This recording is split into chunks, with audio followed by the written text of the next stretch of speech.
Puji Tuhan, haleluya. Salam sejahtera Bapak Ibu, Saudara-saudari, keluarga GBD LCD Magelang dimanapun Bapak Ibu Saudara berada. Tuhan memberkati Bapak Ibu Saudara, Tuhan memberkati kita semuanya. Kembali hari ini kita akan bersama-sama belajar firman Tuhan. Yang saya ambil dari kitab Kejadian, pasal yang ke-19. Kitab Kejadian pasal 19, saya akan membacakan ayat 24 dan 25. Kejadian 19 ayat 24 dan 25, demikian bunyi firman Tuhan.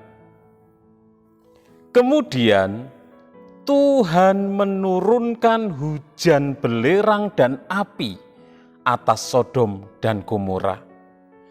Berasal dari Tuhan, dari langit. Dan ditunggang balikkannya lah kota-kota itu dan lembah Yordan dan semua penduduk kota-kota serta tumbuh-tumbuhan di tanah. Firman Tuhan hari ini saya beri tema Allah menghukum kejahatan. Allah menghukum kejahatan. Bapak Ibu Saudara yang dikasihi oleh Tuhan, Sodom dan Gomora adalah kota-kota di daerah lembah Yordan. Dan di daerah lembah Yordan ada 5 kota. Sodom, Gomora, Adma, Zeboim, dan Soar. Daerah lembah Yordan adalah daerah yang sangat subur. Banyak airnya, dan disebutkan di dalam Kejadian pasal 13 ayat yang ke-10 seperti taman Tuhan. Itulah keadaan lembah Yordan. Keadaan kota-kota yang ada di lembah Yordan sangat subur seperti taman Tuhan. Kalau kita mengingat di mana ketika Abraham hendak berpisah dengan Lot, karena orang-orangnya Abraham dan orang-orangnya Lot mereka berkelahi, mereka berebut rumput untuk ternak mereka. Akhirnya Abraham memutuskan untuk berpisah dengan keponakannya Lot. Abraham mengajak Lot naik ke dataran yang tinggi, naik ke sebuah pegunungan dan berkata kepada Lot bahwa mereka harus berpisah. Tidak baik kalau mereka bertengkar karena mereka masih keluarga. Dan mempersilahkan kepada Lot keponakannya untuk memilih terlebih dahulu. Kalau Lot memilih ke kiri, Abraham ke kanan. Kalau Lot memilih ke selatan, Abraham akan ke utara. Kalau Lot memilih ke timur, Abraham akan ke barat dan sebaliknya.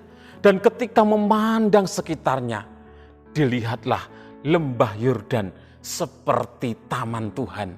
Karena kesuburannya, sehingga Lot memilih daerah lembah Yordan dan memilih tinggal di Sodom. Daerah lembah Yordan itu sangat indah, sangat subur dan makmur. Tetapi penduduk Sodom sangat jahat dan berdosa pada Tuhan. Secara geografis tanah mereka sangat subur. Tetapi penduduknya hidup di dalam kejahatan. Penduduknya hidup di dalam dosa. Itulah penduduk lembah Yordan, penduduk Sodom. Di dalam Kejadian pasal 19 ayat 1 sampai yang ke-29.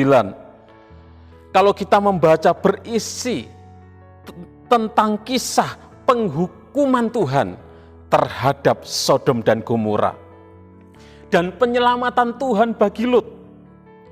Sodom dan Gomora dihukum oleh Tuhan.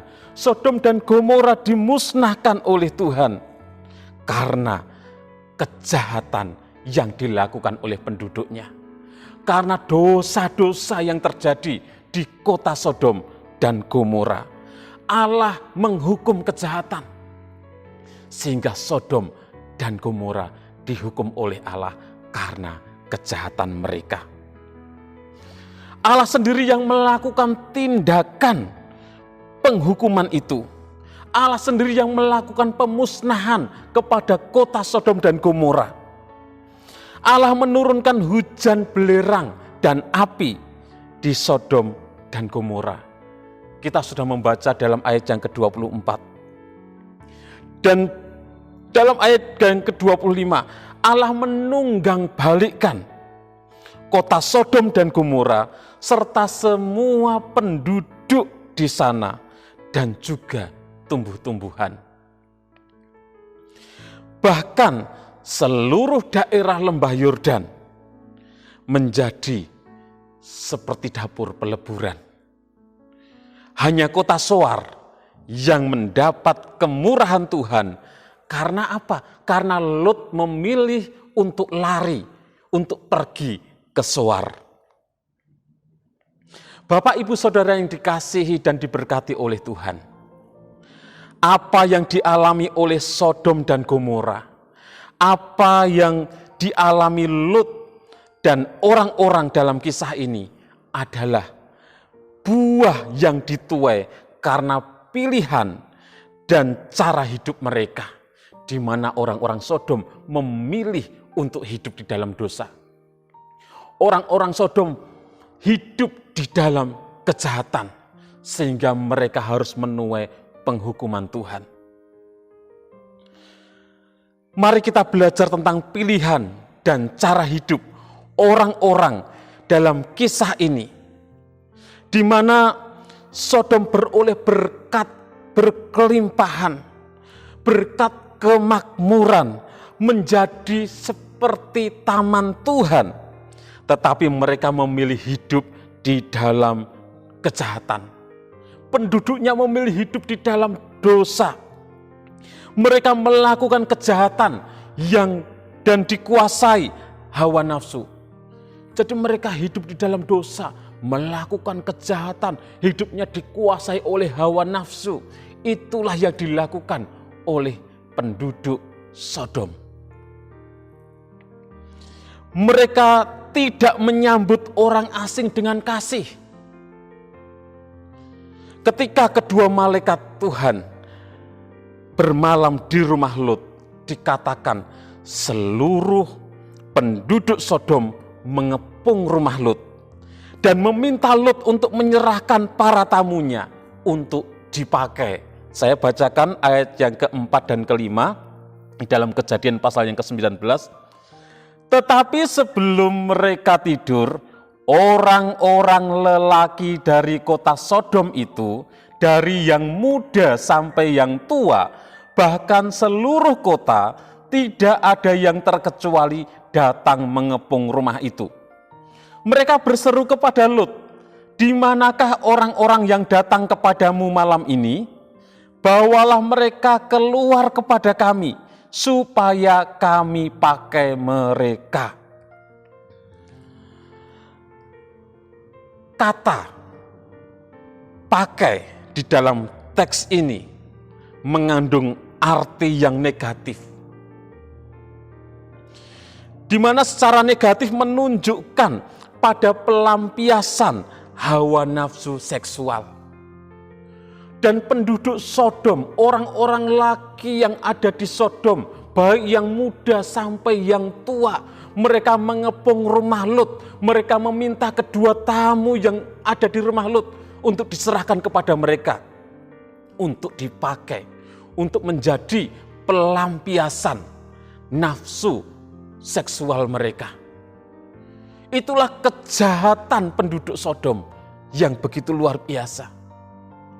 Dan Allah menghukum kejahatan. Kehidupan dan hati penduduk Sodom telah dikuasai kejahatan dan dosa. Sehingga Allah berkeputusan untuk melaksanakan hukumannya kepada Sodom. Dan kita membaca bagaimana Tuhan menghukum kota Sodom, menghanguskan kota Sodom dengan hujan belerang dan api.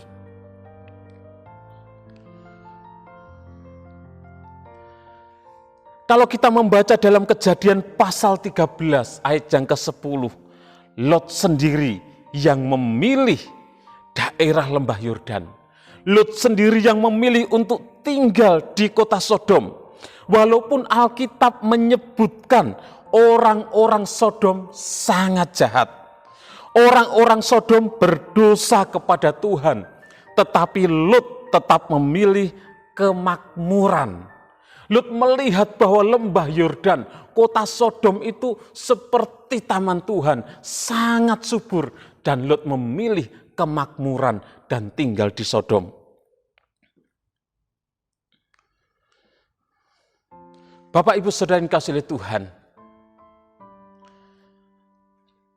pilihan yang salah, pilihan yang keliru bisa berakibat fatal. Lot memilih untuk tinggal di Sodom karena dia hanya melihat secara mata jasmani saja kehidupan di Sodom penuh dengan kemakmuran, tanahnya subur, indah seperti taman Tuhan. Padahal penduduknya hidup di dalam kejahatan, hidup di dalam dosa.